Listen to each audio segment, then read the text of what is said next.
Cette émission est conçue et réalisée par des membres de la communauté avec l'aide de Cogeco TV.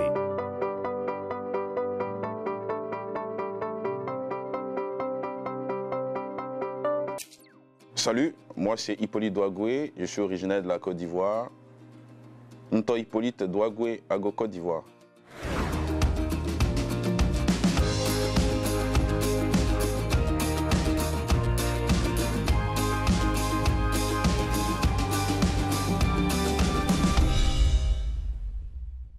Bonjour et bienvenue à cet épisode de Nouveaux Visages. Cette semaine, nous sommes avec Hippolyte de la Côte d'Ivoire. Bonjour Hippolyte, comment ça va? Bonjour Fanta. Ça va bien? Oui, ça va très bien, merci. Oui, merci beaucoup d'avoir accepté notre invitation. C'est vraiment un honneur pour nous. Hippolyte, j'aimerais un peu connaître les raisons du pourquoi tu es ici à Saint-Hyacinthe. C'est très simple. Oui. J'ai été accepté à l'ITA, un institut de technologie agroalimentaire en 2013. Fait que j'ai décidé de venir. Au départ, j'appréhendais ma venue ici. Mais je suis venu, j'ai vu quand même que c'était une ville où il fait bon vivre. Est-ce que tu es parti directement de Côte d'Ivoire pour venir à Saint-Hyacinthe ou bien tu as un peu voyagé entre-temps? Ah, j'ai voyagé. De la Côte d'Ivoire, j'ai été en France. Par la suite, j'étais en Angleterre.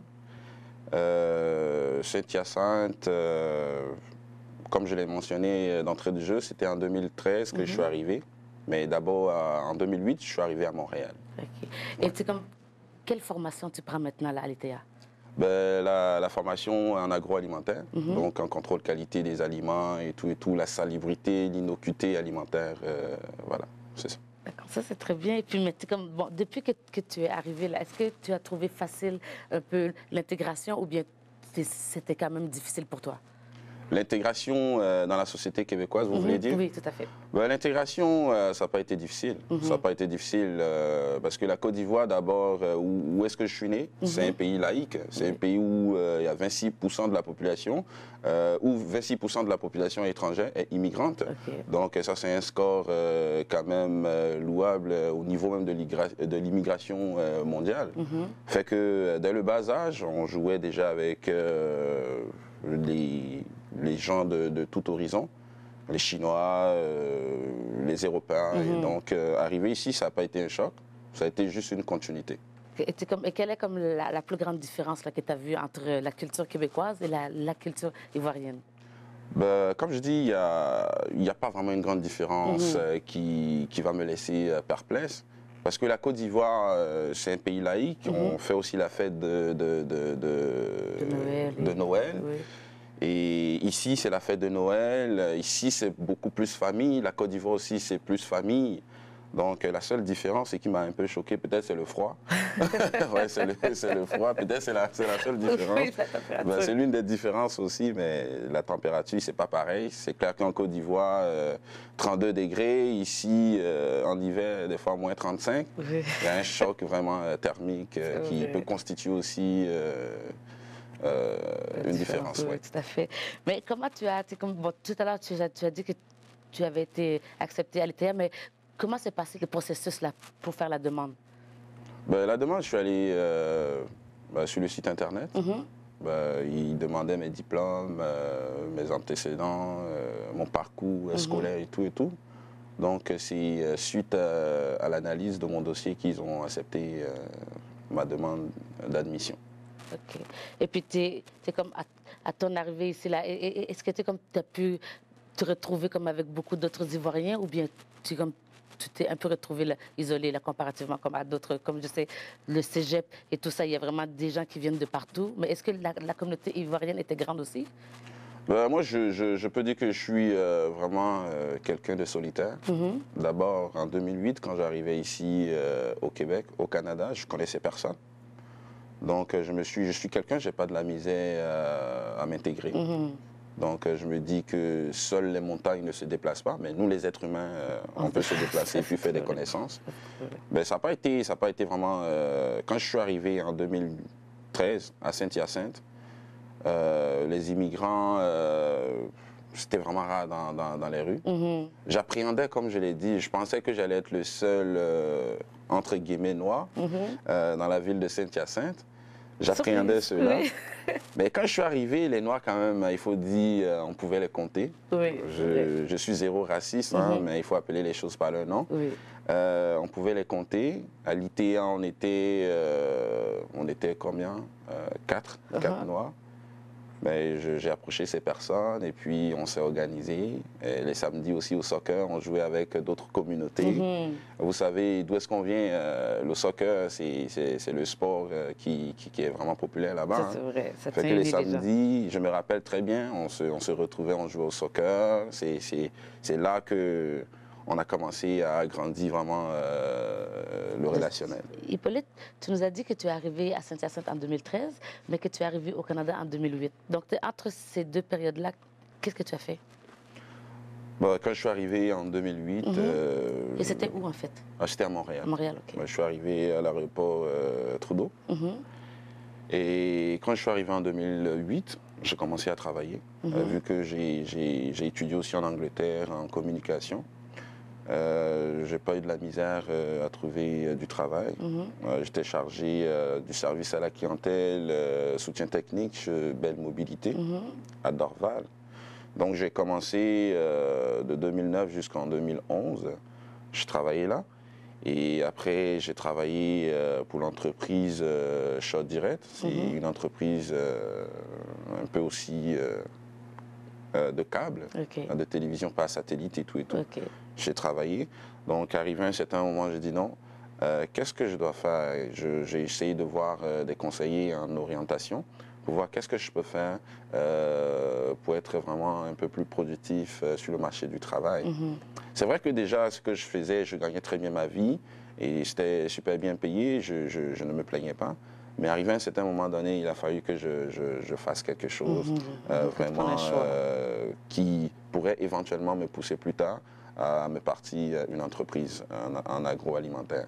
Vu que la Côte d'Ivoire, déjà, c'est un pays d'agriculture. D'abord, le slogan, c'est « Le succès du pays repose sur l'agriculture ». Donc, je me suis dit, en ayant une formation en agroalimentaire ici, ça pourrait éventuellement me permettre de me partir une entreprise en agroalimentaire une fois étant là-bas. En fait, là, comme tu planifies retourner pour travailler, pour développer la Côte d'Ivoire. Vous savez, c'est pas un secret pour personne. L'Afrique, vraiment, c'est l'Eldorado en termes d'entreprise de demain. Donc, fait qu'aujourd'hui, moi, j'ai été, l'été passé, j'étais en Côte d'Ivoire. J'ai vu quand même comment les choses se passent là-bas présentement. Et je pense que c'est le moment aussi d'apporter sa contribution au développement de l'Afrique. Sur tous les plans, je dis sur tous les plans. Ça peut être aussi sur les plans de médias, ça peut être sur les plans de télécommunications, ça peut être aussi sur le plan de l'agroalimentaire. Et je pense que l'Afrique en a vraiment besoin, la salubrité alimentaire. L'Afrique en a vraiment besoin. Tout à fait. Ouais. Tout à fait. Donc ça, c'est très vrai que l'Afrique, c'est vraiment le berceau, même c'est un pays qui est dans comme un continent qui est vierge encore. Donc ça reste vraiment à développer. Beaucoup de choses à exploiter. Tout à fait.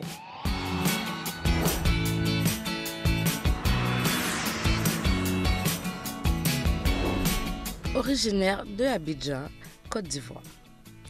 D'abord protectorat français en 1843 et devenu colonie française le 10 mars 1893. Le pays acquiert son indépendance le 7 août 1960. Le français est la langue officielle de la Côte d'Ivoire. Environ 70% des habitants du pays le parlent et le comprennent. En 2009, 99% des habitants de la plus grande ville du pays, qui est Abidjan, savent le lire, écrire et parler.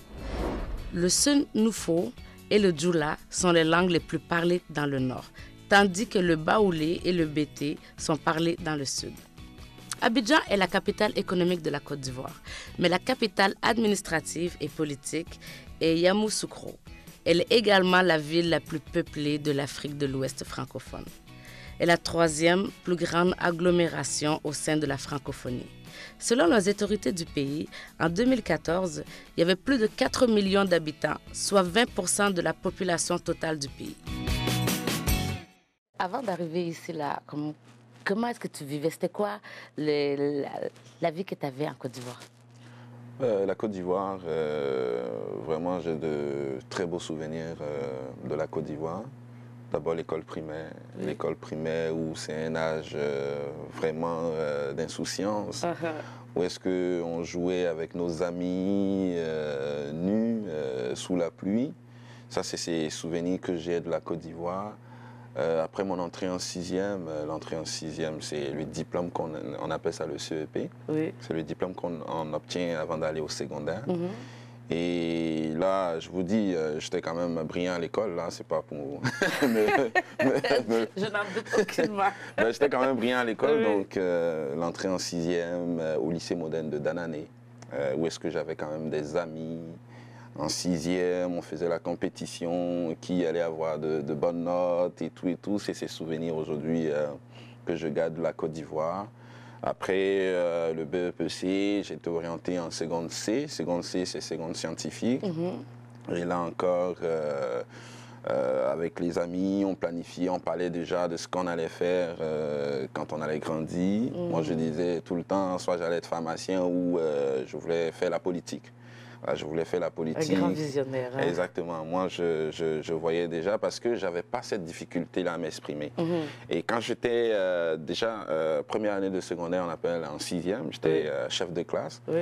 J'avais toujours envie de diriger, en fait. Oui. Voilà, chef de classe, essayer de... Et quand je suis allé même en classe de troisième, j'ai été président de la promotion troisième. Impressionnant. Et mon plus beau souvenir de mon cursus scolaire, secondaire, c'est en quatrième où est-ce que j'ai reçu le prix du meilleur élève de la classe de quatrième, de toute la ville de Danané. Ça a été mon plus beau souvenir. C'est vraiment comme une grande fierté, hein?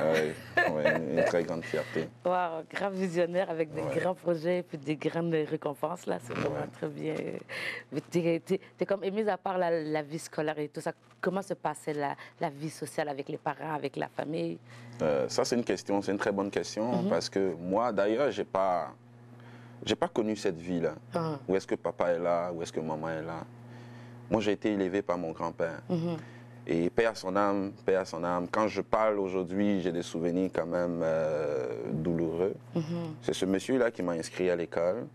Et c'était un ancien douanier, un douanier qui avait aussi une vision, qui avait de grands champs de café et cacao. Vous savez, la Côte d'Ivoire est le premier pays producteur du cacao dans le monde, et le troisième pays producteur du café. Fait que nous, quand j'étais petit, mon grand-père m'amenait des fois au champ, vu que j'ai grandi avec lui. Il avait déjà fini son service, il était à la retraite.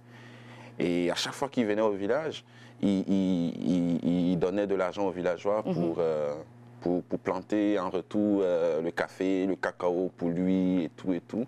Donc déjà petit, on partait, on s'amusait avec les cabosses de cacao et tout, la fève. On buvait le jus de cacao quand c'était en fermentation. C'était vraiment une enfance, je peux dire brute, mais vraiment avec beaucoup de souvenirs. Aujourd'hui, quand j'en parle, j'ai presque les larmes. J'ai presque les larmes. Et comme je le disais, j'ai pas eu une vie de papa, maman et tout à la maison. Donc très tôt, je ne peux pas dire que j'ai été livré à moi-même, mais j'ai été dans des foyers catholiques. J'ai été dans des internats. Les foyers, c'est pas comme on connaît au Québec où on place un enfant Moi, j'avais du soutien. Mais c'est l'internat, on envoyait des jeunes là, en foyer internat, pour qu'ils se responsabilisent. Et c'est cette formation, je peux dire ainsi, cette formation qui a fait aujourd'hui de moi la personne que je suis. Je n'ai pas peur de l'inconnu, parce que déjà très tôt, j'ai appris à me débrouiller seul. Et ça, t'es comme à l'internat, on reste comme... Est-ce que c'est comme ici, quand les gens sont envoyés en pensionnat, c'est du lundi au vendredi, on vient te prendre pour le week-end, ou bien c'était pendant plusieurs mois sans que tu rentres à la maison? C'était du lundi au vendredi. Et les week-ends, ceux qui avaient des parents, vraiment, ceux qui vivaient une vie normale de papa, maman, on venait les chercher. Et moi, je me souvenais des fois, personne ne venait me chercher. Personne ne venait me chercher, et puis j'étais obligé des fois de passer mes fins de semaine à l'internat. Et là, j'étais obligé de dire au prêtre, Ah non, je trouvais toujours des excuses. Non, tu dois sortir, il faudrait que tu sortes là, il faudrait que... Mais moi, personne ne venait me chercher et tout et tout. Et les vacances, je cherchais chez qui aller passer les vacances, ok? C'était comme ça mon enfance, c'était comme ça mon enfance. Et je bénis d'ailleurs Dieu d'avoir vécu cette enfance. Peut-être certaines personnes diraient, ok, j'ai vécu une enfance difficile, fait que ça a permis, ça fait de moi un criminel, ça fait de moi un vagabond, ça fait de moi un drogué. Non, moi ça m'a forgé le moral. Ça fait de moi l'homme que je suis aujourd'hui. Exactement. D'affronter l'inconnu. C'est un homme exemplaire, en fait. Et puis, comment est-ce que tu es parti, quelles ont été les circonstances, là, en fait, là, pour qu'ensuite tu quittes pour aller en Angleterre? De quelle façon tu es parti là-bas? Ok, d'ailleurs, ma mère était déjà allée en France. Était allée en France. Et j'avais aussi des connaissances en France. Et c'est par rapport à ça que j'ai quitté la Côte d'Ivoire, aller en France. Et là, après, comme je dis, je ne me sentais pas vraiment à l'aise parce que j'ai pris cette habitude-là d'être seul. Quand je suis seul, je me sens à l'aise. Ben non. Ça ne veut pas dire que je n'ai pas de vie sociale. Là. Ça ne veut pas dire que je ne suis pas capable de garder une blonde. Là. Non, non, ce n'est pas ce que je suis en train de dire. C'est pas ce que je suis en train de dire. Mais quand je parle d'être seul, c'est loin de la famille. J'ai pris cette habitude-là de ne pas être entouré des membres de la famille. Et c'est l'une des raisons qui m'ont poussé. Et j'étais aussi fasciné par l'anglais.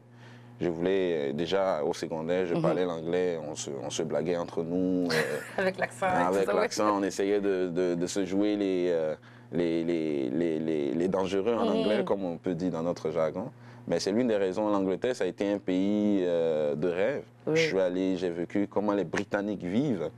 Et c'est comment? Ben, c'est pareil comme ici. Oui. Ouais. L'ironie dit ça, quand je suis arrivé au Québec, en 2008, j'ai essayé d'aller à Ottawa pour voir un peu. Je me suis dit que comme l'Ontario, c'est le côté anglophone, ça allait ressembler à ce que j'ai connu avant en Angleterre. Mais non, j'ai remarqué que c'est le Québec qui ressemble plus à l'Angleterre. Ah oui? La manière dont les gens vivent ici, les pubs et tout, la manière dont les gens vivent, c'est pareil comme en Angleterre. Donc ça fait aussi que je ne me suis pas vraiment égaré au Québec. Donc, en fait, c'est seulement la langue française et l'anglais qui fait la différence. Oui, c'est une différence. Sinon, la culture, typiquement, le Québec ressemble vraiment, vraiment sur plusieurs plans en Angleterre. Oui, et les études aussi, comme que tu as fait là-bas, là, en communication que tu as dit. Oui, j'étais à Lewisham College. Ouais, donc c'est un peu comme le cégep ici et tout, c'est le système college quand tu as le baccalauréat français. Donc moi, j'ai pris d'abord une année à étudier l'anglais. Donc j'ai eu quand même mon diplôme en anglais qu'on appelle Advanced. Oui, Advanced in English. Donc j'ai eu ce diplôme et puis ça m'a permis de continuer en communication. Parce que mes rêves avant, comme je disais, je voulais être pharmacien, homme politique et tout. Mais j'étais aussi fasciné par la télévision. Voilà, ça c'était les trois choses que je voulais faire. Donc je me suis dit, ok, je vais étudier en communication. Puis ça va peut-être m'ouvrir certaines portes. Ouais.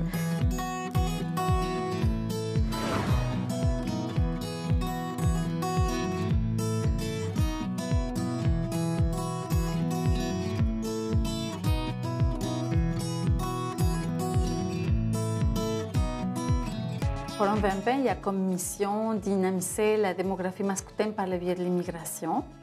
Et pour pouvoir permettre ce travail-là, on a des axes de travail. On recrute des personnes immigrantes et on fait la sensibilisation et on offre également la formation dans divers milieux et au sein des entreprises masculines. On fait aussi tout ce qui est l'enracinement de l'immigration durable dans la région. Donc, pour arriver à tout ça, on offre divers services. On a les visites d'entreprise, tournées régionales. C'est qu'on va au sein des entreprises masculines pour que les gens puissent voir les différents secteurs d'activité. Bien sûr, sans oublier que le créneau d'excellence dans la région, c'est l'agroalimentaire, la transformation agroalimentaire. Donc, on organise ces tournées régionales pour qu'on puisse voir et les différentes municipalités comme les entreprises qui sont au sein de notre région.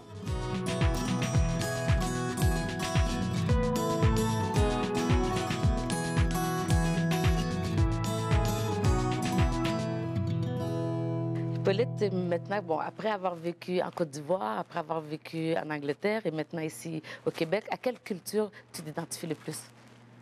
Ah, la culture ivoirienne, la culture de la Côte d'Ivoire. Vous savez, il y a un adage qui dit le morceau de bois a beau durer dans l'eau, il ne sera jamais caïman. C'est vrai. Ça veut dire que ma culture, c'est vrai que les autres cultures que j'ai côtoyées constituent aujourd'hui un bagage qui fait, ça fait de moi la personne que je suis. Tout à fait. Ça fait que je respecte mon prochain. C'est ce que je peux dire. Tout à fait, c'est vrai que c'est... L'adage, là, comme je la connais bien, c'est tout à fait vrai, ça ne devient jamais caïman. Paulette, maintenant, bon, dis-moi, comment est-ce que tu perçois la vie maintenant, là? C'est comme le futur, avec les études que tu fais, l'envie de faire de la politique, retourner en Côte d'Ivoire. Quels sont tes plans? Ben, les plans aujourd'hui, pour le futur est prometteur. Exactement. Moi, je me dis, Dieu nous a créés différents. Mais on se rejoint à une autre chose, à une seule chose. Et la seule chose, c'est que nous sommes tous des êtres humains. Nous avons tous le même sang, la même couleur de sang. Tout à fait. Vous savez. Et le futur, c'est prometteur. Moi, je suis un rassembleur. J'aime le monde. J'aime le monde. Je suis au Québec. Qu'est-ce que je peux apporter au Québec? Qu'est-ce que je peux apporter au Québec? Le Québec m'a tout donné. L'immigration, ce n'est pas souvent facile. Mais le Québec a créé des structures pour que je me sente chez moi. Mais en retour, qu'est-ce que je donne au Québec? M'asseoir et puis m'apitoyer sur mon sort? C'est ça que vous voulez? Non. Si c'est ce que certaines personnes pensent faire de leur immigration, moi, ce n'est pas ce que je compte faire. Et tu comptes faire quoi maintenant? Je veux donner au Québec ce que le Québec m'a donné. Moi, je ne sais pas si je peux parler de mes projets futurs. Mais bien sûr, nous sommes là pour ça, tout à fait. Moi, j'ai créé une association, Jeunesse Responsable. Depuis 2010, j'ai eu l'idée. Et là, c'est en train de prendre forme. C'est en train de prendre forme. Aider les jeunes. Aider les jeunes qui sont aux prises avec les drogues dures, qui sont vraiment dans le tourment, qui sont en train de décrocher. Qu'est-ce qu'on peut apporter à cette jeunesse? Mettre sa vie en suspens pour dire que quand je vais retourner dans mon pays d'origine, dans telle ou telle année, nombre d'années, je vais commencer à aider. Mais pourquoi ne pas avoir cette opportunité, ne pas se donner cette opportunité d'aider la jeunesse québécoise? Tout à fait. Pourquoi ne pas aider la jeunesse québécoise? Pourquoi ne pas aller dans les écoles leur dire, vous savez, vous avez de la valeur. Vous savez, vous êtes l'avenir du Québec. Vous savez, vous pouvez faire mieux. Pourquoi ne pas dire, transmettre ce message à cette jeunesse, qui aujourd'hui ne sait même plus à quel sein se vouer. C'est vrai. Il faut donner au Québec ce que le Québec nous a donné. On dit, quand on va dans un village, on danse comme les habitants de ce village. On n'impose pas sa danse. On ne dit pas, OK, moi je viens d'arriver, votre danse là, ça ne vaut rien. Moi, je suis le meilleur danseur, je vais vous apprendre comment danser. Non, pas du tout. Il faut s'intégrer, il faut voir comment ils font les choses. Et après, on pourra aisément leur dire, j'ai une danse à vous proposer. Est-ce que je peux vous montrer la danse de chez moi? C'est comme ça. Donc, il faut redonner au Québec ce que le Québec nous a donné. Exactement. Et puis par rapport à la politique, qu'est-ce que tu comptes? Parce que je t'écoute parler, je crois que tu as vraiment tout ce qu'il faut, tout le potentiel pour être un grand politicien et un grand rassembleur. Est-ce que tu comptes Merci un peu beaucoup, Fanta. Merci. Ça fait plaisir. Merci. Est-ce que tu comptes un peu toucher à ces volets-là, la politique ici ou bien plus en Côte d'Ivoire? Ben, la politique, on dit, l'être humain s'habitue à son environnement de vie. Tout à fait. Que ce soit ici, que ce soit en Côte d'Ivoire, mais l'idée en arrière de tout ça, c'est de rassembler le monde. C'est de venir en aide. On ne vient pas à la politique parce qu'on veut faire la politique, parce qu'on a vu Justin Trudeau en train de faire un beau discours à la télévision. On vient à la politique avec une vision. Qu'est-ce qu'on peut apporter à sa communauté? Qu'est-ce qu'on peut faire pour que ça change la vie des personnes? C'est de ça qu'il s'agit. Moi, j'ai envie d'aider. J'ai envie de contribuer à l'épanouissement de ma communauté. Exactement. Et Saint-Hyacinthe, c'est ma communauté. Les gens, souvent, ils disent « Ah, Saint-Hyacinthe, c'est une ville raciste. » Mais je leur dis que c'est faux. Il faut approcher le monde. Vous savez, lors des élections passées, un certain monsieur, j'ose taire le nom. Oui, il faudrait. Ouais, j'ose taire le nom parce qu'il a tenu quand même des propos qui n'étaient pas sympas. Mais les habitants de Saint-Hyacinthe et les personnes âgées qui étaient dans la salle lui ont dit non, tu n'as pas d'affaire à parler comme ça parce que Saint-Hyacinthe, nous ne sommes pas racistes. Les gens font comprendre, font croire que Saint-Hyacinthe, c'est une ville raciste. Je leur dis non. Je leur dis non. Il faut s'intégrer. Il faut aller vers ces personnes. Je ne suis pas condamné de par ma couleur de peau. Pardon. Moi, pour moi, c'est juste une différence insignifiante. Il faut aller. Il faut se mêler, il faut s'intégrer. Il faut s'intégrer. Il ne faudrait pas se tenir à l'écart pour critiquer. Qu'est-ce que toi, tu peux apporter? Exactement. Qu'est-ce que tu peux apporter?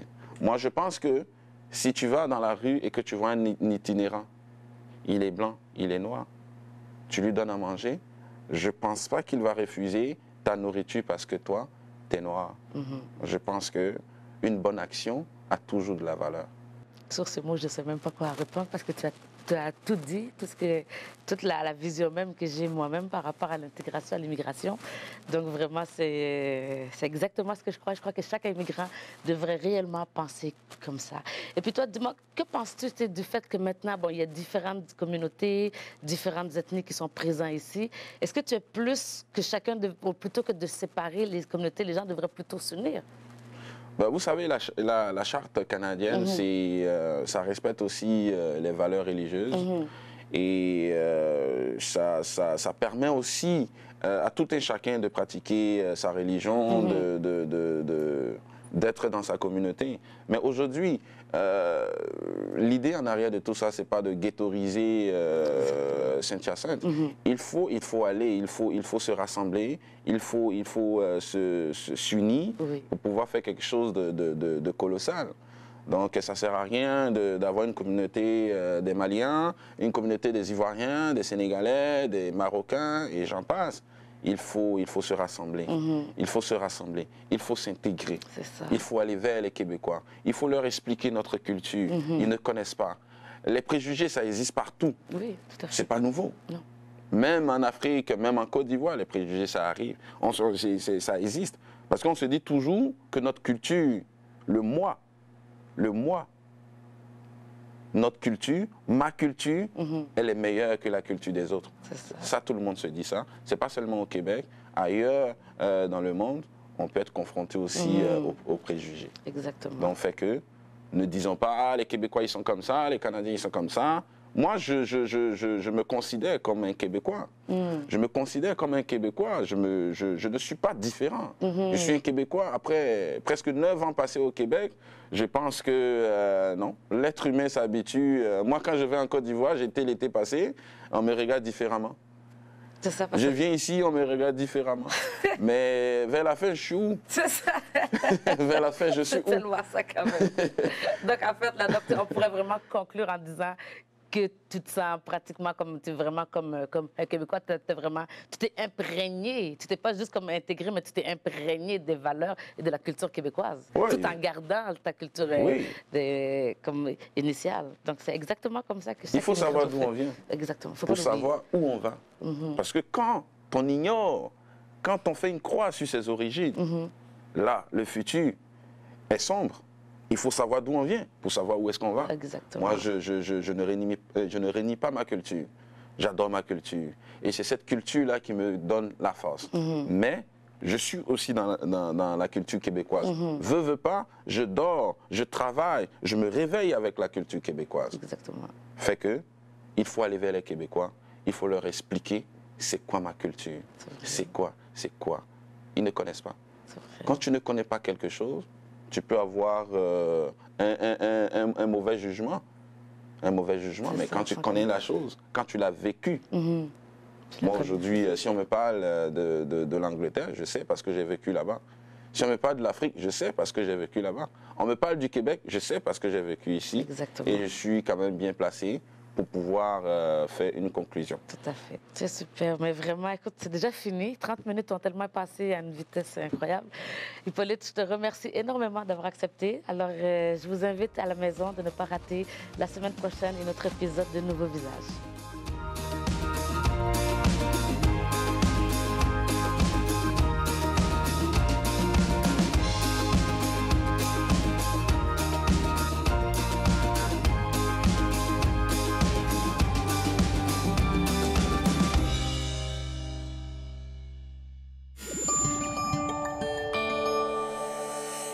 Cogeco TV, un service exclusif aux clients de Cogeco.